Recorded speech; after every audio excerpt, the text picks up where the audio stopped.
Hi, I'm Mark. This is Mark's Tech Vlogs on YouTube, and today I'm going to bring you guys a review of the Homey Pro Mini.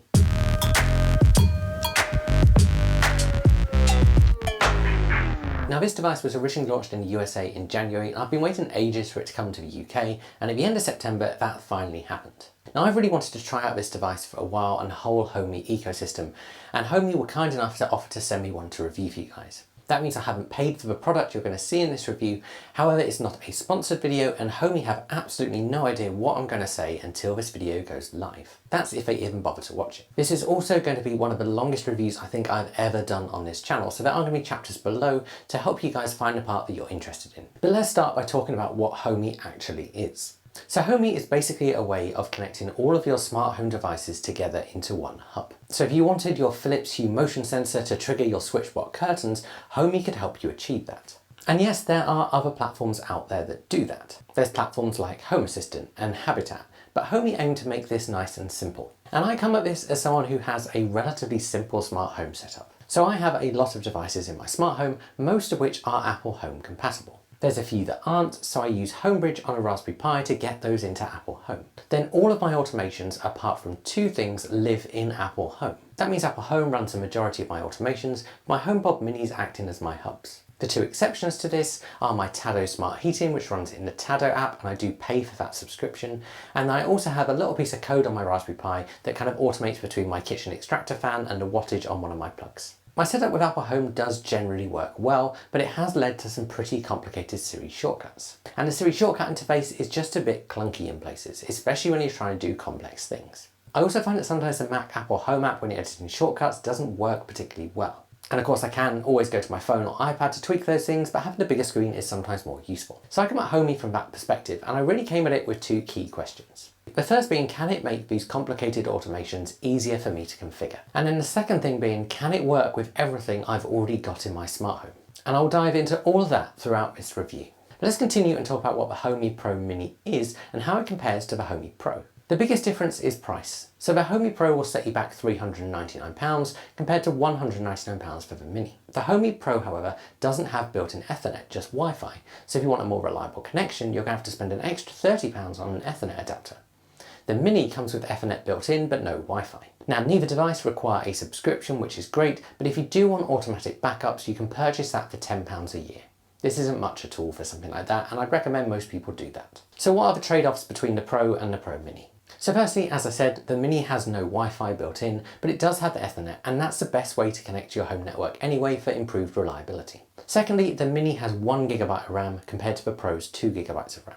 The processor and the internal memory are the same, so 1.5 GHz processor and 8 GB of memory. And then thirdly, the Mini doesn't have Z-Wave Plus, 433 MHz, infrared or Bluetooth. That means if you're wanting to use a SwitchBot device and run it locally rather than going via the cloud, you would need to pick up something extra. And you can have those four missing pieces of functionality with a Homey bridge, and these cost just £69.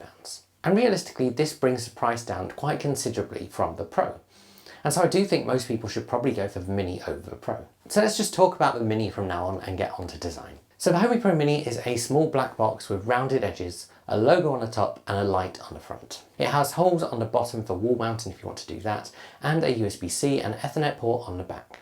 In the box you get a USB-C cable, an Ethernet cable and a charging brick. The design is nice and modern and looks pretty much like an Apple TV. So let's get into spec a little bit more.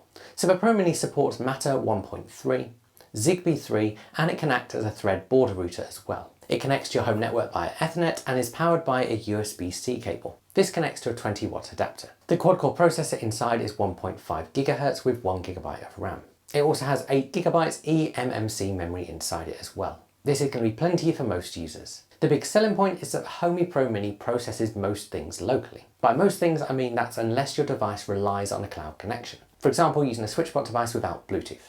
This helps with reliability because it means a lot of your devices and automations can run locally without being connected to the internet. For advanced users, it also supports API keys and port forwarding as well. In addition to that, you can access your Homey Pro Mini when you're away from home.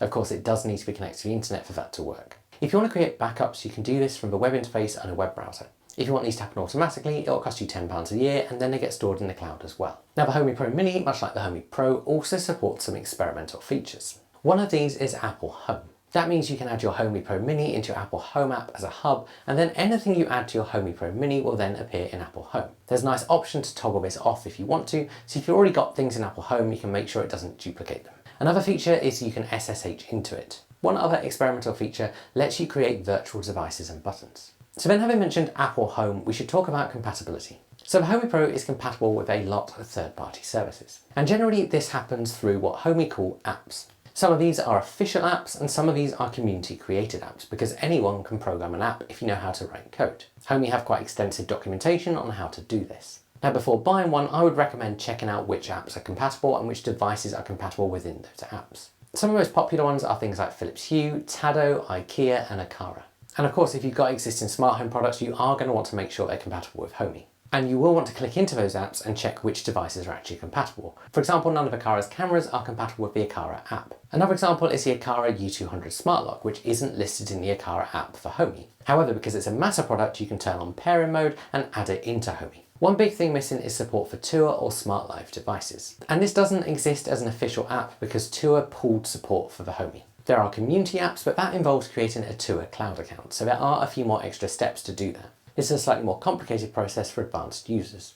I did make a video recently, however, showing how to do that for Homebridge. When it comes to actually accessing the Homey Pro, it does have a web interface and then apps for Apple and Android. It's worth noting that if you want to use advanced flows, which is what they call their automations, you will need to use the web interface for that and not the app. So let's get into setup. So setting it up initially is actually pretty simple. You plug it in, you open the Homey app, and you follow the instructions to create an account and connect your Homey Pro Mini. You then configure your house by floors and rooms, which gives you a nice structure for adding devices into. You can also add other people to your house if you want to, which is great for geofencing and location-based automations. They will need to accept the invite and sign up for a Homey account themselves. That will involve downloading the app onto their smartphone. Then it's time to start adding things into your Homey Pro Mini. So let's talk about what I could add into my Homey Pro Mini. So generally everything that was Matter compatible went in with no issues. I simply went into Apple Home, went into the device and put it into pairing mode.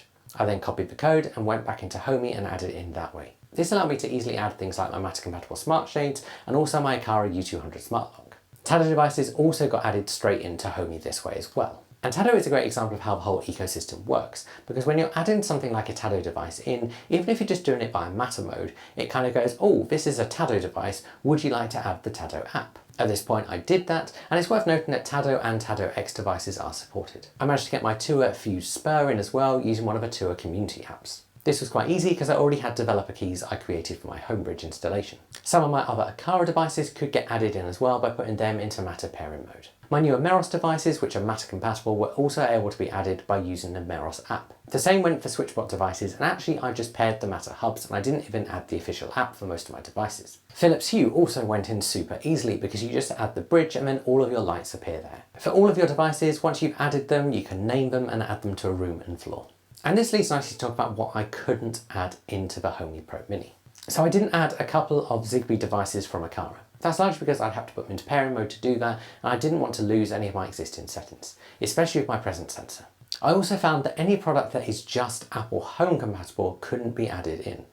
For example, I've got a couple of Meros smart power strips which are Apple Home compatible, but then I couldn't get them into Homey Pro Mini at all. The same goes for my Apple Home compatible kitchen light.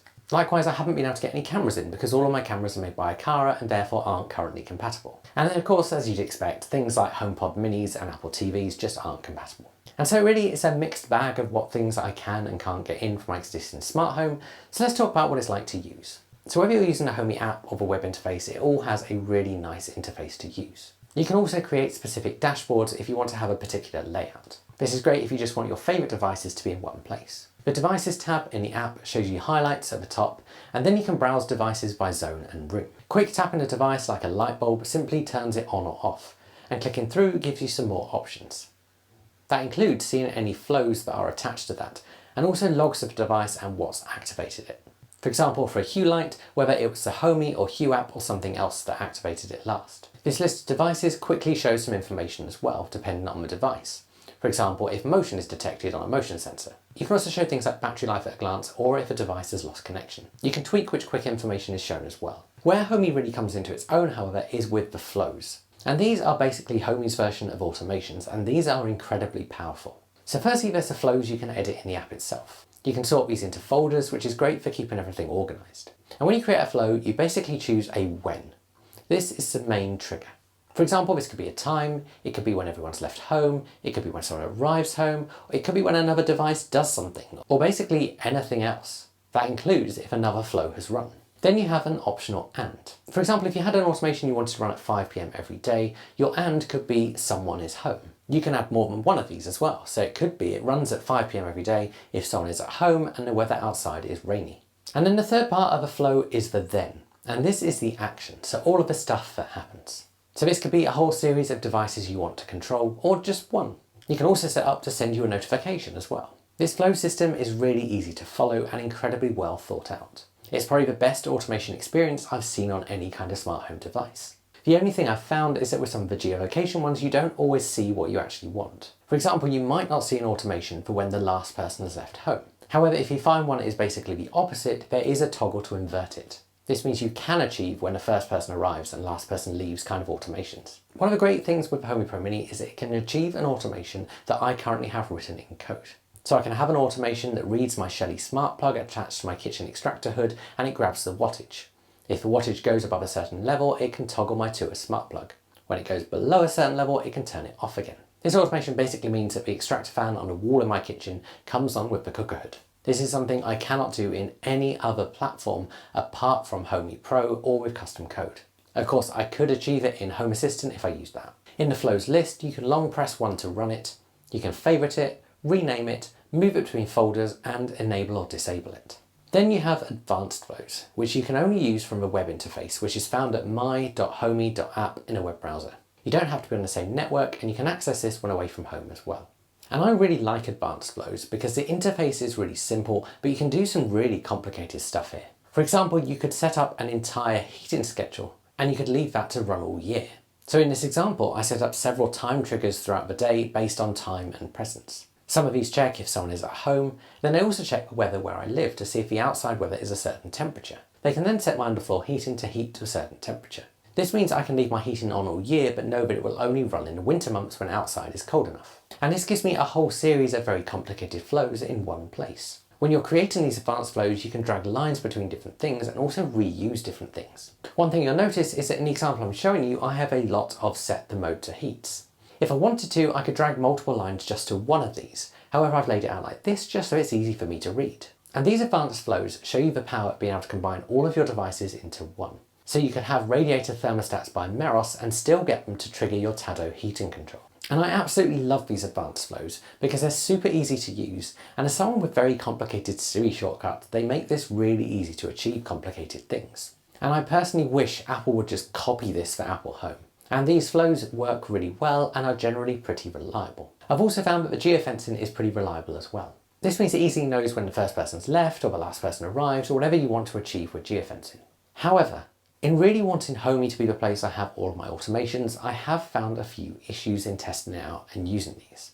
So let's talk about them. So firstly, Matter devices seem to be really fickle. I've had issues where my Matter blinds and locks seem to get disconnected from the Homey Pro Mini and no amount of repairing or re-adding will fix it. And it looks like this is something a number of people have had issues with.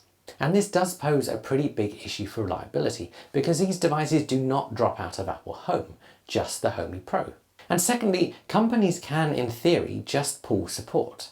Homey's official blog about the TUA support ending said that TUA unexpectedly revoked access, breaching their agreement. And this obviously raises questions around whether other companies will follow suit, or what happens at the end of an agreement. And it probably doesn't matter for something like Matter, but what about other devices like Tado? And this also highlights that for the most part, you ideally want the manufacturer to support Homey. Now, of course, if you do know code, Homey do have a developer SDK, so you could create something to get something that's not officially supported into your Homey Pro Mini. However, I do feel like at this point, most people who are going to want to do that are probably already using Home Assistant. And I'm probably the exception to that because my day job is as a developer. However, I like having everything in Apple Home. And whilst the Apple Home app is a little bit behind, I like that I can use everything with Siri. And I can achieve pretty much any automation I want using Siri shortcuts. There's also a ton of rumours about Apple stepping more into the smart home market, and so I think some kind of big update to the Home app is imminent. And at the moment, the way I get non-Apple Home compatible devices into Apple Home